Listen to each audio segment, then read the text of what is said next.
Hi friends, இன்றைக்கி நம்ம மெலிஸ் YouTube சேனலில் வந்து சுரைக்காய் பருப்பு குழம்பு எப்படி செய்கிறதுன்ட்டு நம்ம பார்க்கலாம். இதை நம்ம வாரத்துக்கு 2 முறை செஞ்சு சாப்பிட்டோன்னா சுகர்காரனுக்குலாம் ரொம்ப நல்லது. இதை வந்து அடிக்கடி நம்ம எடுக்க முடியாது. அதனால் வாரத்துக்கு 2 நாள் வந்து பருப்பு குழம்பு வச்சு நம்ம செஞ்சு சாப்பிட்லாம். வெயில் காலத்துக்கும் கொஞ்சம் குளிர்ச்சியாக இருக்கும் உடம்பு.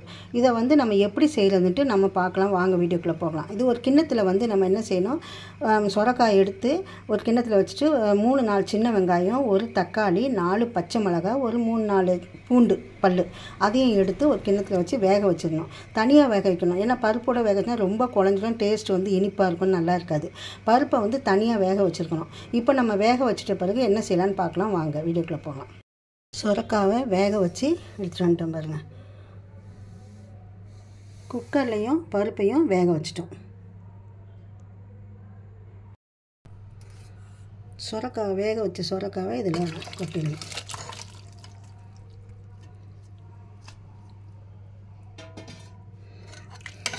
நல்லா கிண்டி விடணும்.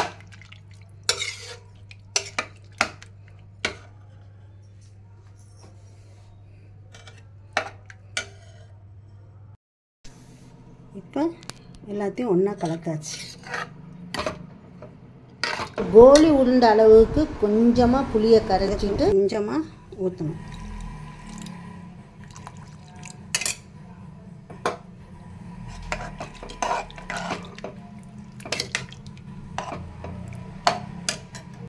கடைசியில் கொதி வரும்போது 2 பல் பூண்டும் சீரகமும் தட்டி இதில் போடணும். ஏன்னா கொஞ்சம் வாசனையாக இருக்கும், சாப்பிடும்போது கொஞ்சம் வாசனையாக இருக்கும். இதை கிண்டி விட்டு இன்னும் தாளிக்கணும்.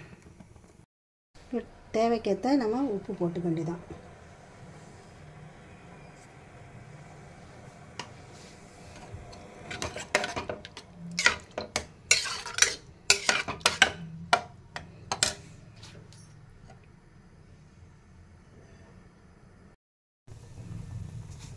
கடாயில் எண்ணெய் ஊற்றி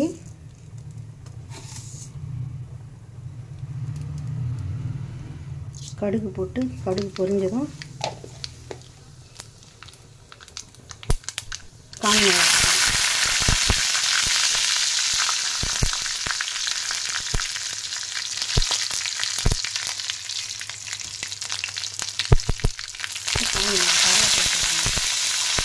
கருவேப்பிலை போட்டதும்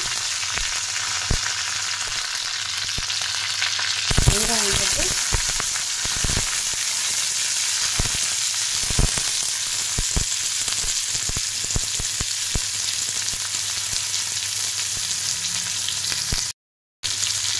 நல்லா ப்ரௌன்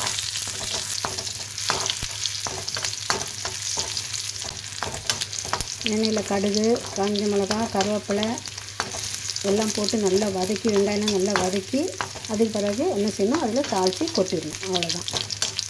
சுரைக்காய் பருப்பு குழம்பு வந்து ரெடி ஆகிடுச்சு.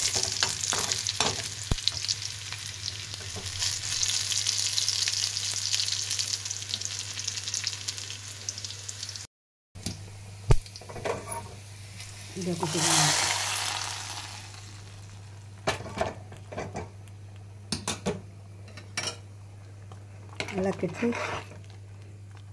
நல்லா கிண்டி விட்டுட்டு கொதி வந்தோடனே இறக்கணும். சுரைக்காய் பருப்பு குழம்பு வந்து ரெடி ஆகிடுச்சு. நீங்களும் இதை உங்கள் வீட்டில் செஞ்சு பாருங்கள். இந்த வீடியோ உங்களுக்கு பிடிச்சிருந்துச்சுன்னா உங்கள் ஃப்ரெண்ட்ஸ் அண்ட் ஃபேமிலிக்கு வந்து ஷேர் பண்ணுங்கள், லைக் பண்ணுங்கள், கமெண்ட் பண்ணுங்கள். தேங்க்யூ. அடுத்த வீடியோவில் பார்க்கலாம்.